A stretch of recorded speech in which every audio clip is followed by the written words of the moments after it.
Coucou toi, j'espère que tu vas bien. Bon, une vidéo pour une fois où tu verras pas forcément ma tête. En fait, là, je reprends les vidéos de présentation d'une carte dans le challenge, tu sais, que je fais où je présente une carte après une autre. Il y a toute une playlist pour ça que tu pourras retrouver sur cette chaîne YouTube. Donc, il y a quelques temps, j'ai demandé en story sur Instagram le type de vidéo sur YouTube qui vous plaisait. Et en fait, la suite de ces vidéos semblait vous manquer, vous m'en avez fait part.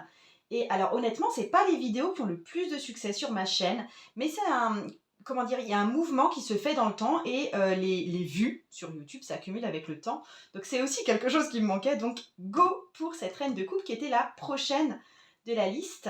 Alors je fais un tout petit aparté là-dessus.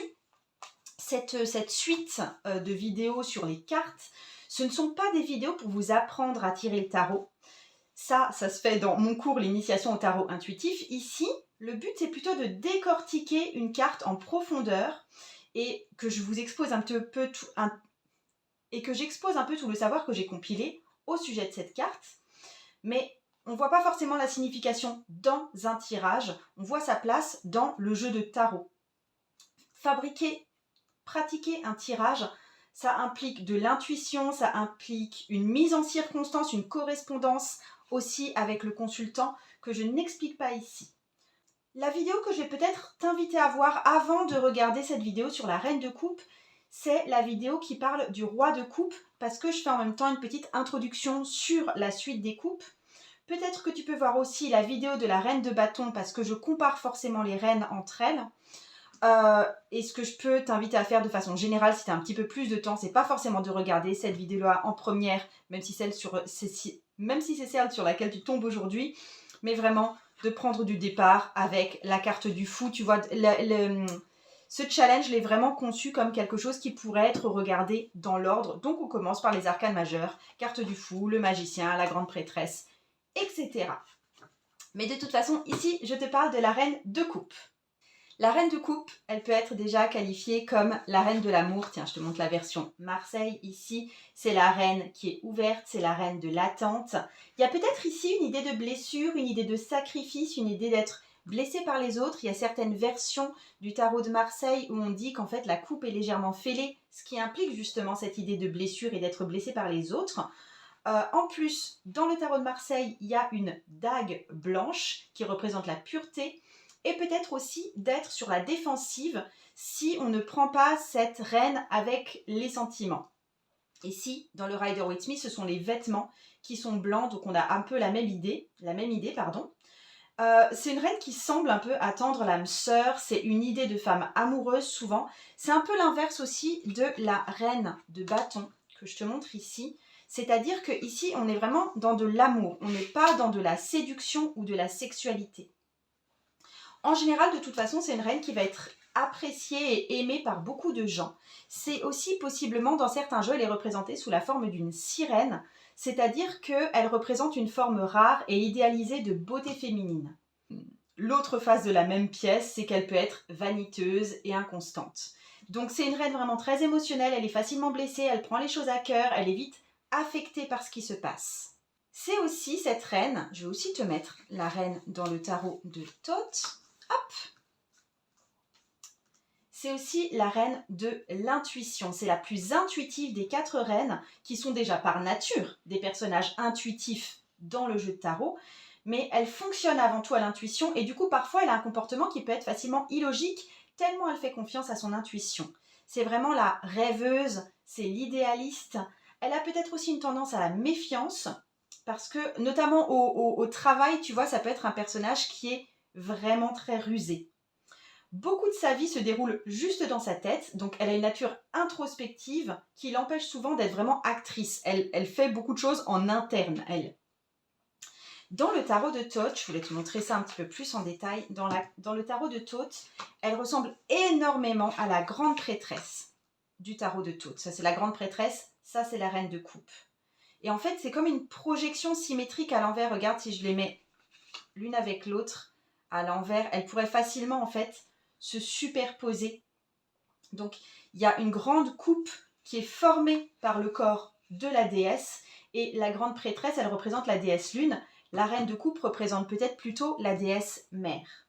Alors, en parlant d'intuition, et parce que honnêtement, toutes les personnes ici qui me regardent ont un côté intuitif de la reine de coupe ou de la grande prêtresse, j'ai une offre à te proposer ces temps-ci. C'est seulement jusqu'au 14 avril 2023.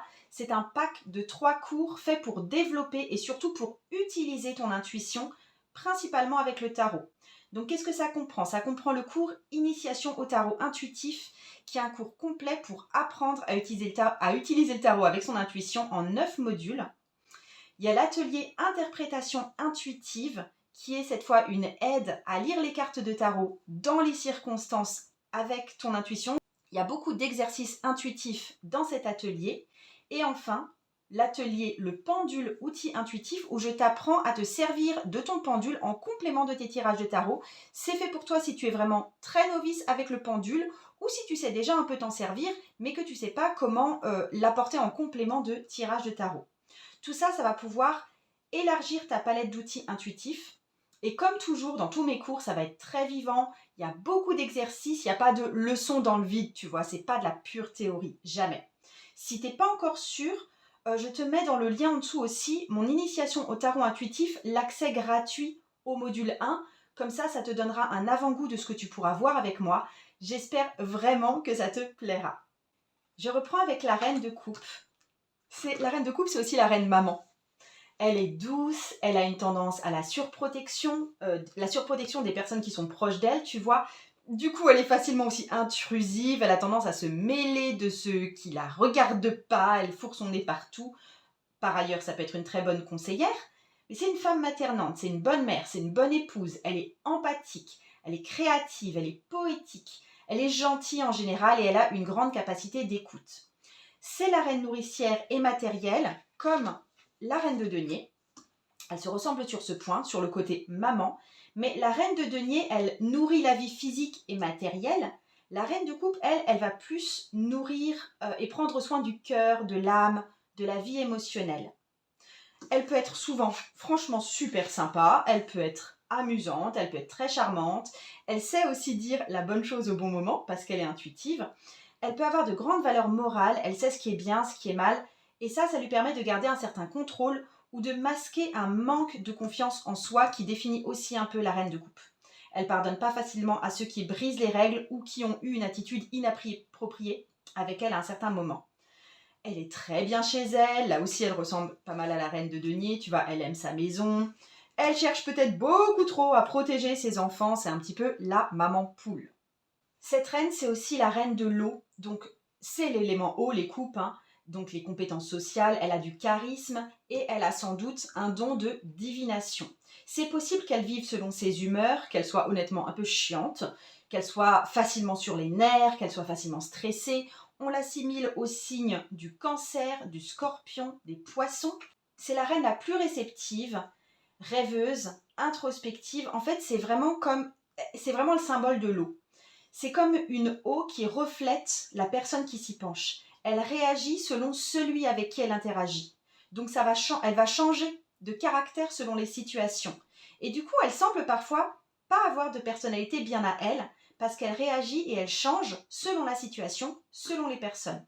C'est pas qu'elle veut manipuler, c'est pas qu'elle veut porter un masque, mais sa nature profonde, ça la pousse à refléter les influences extérieures ou les personnes avec qui elle est en contact.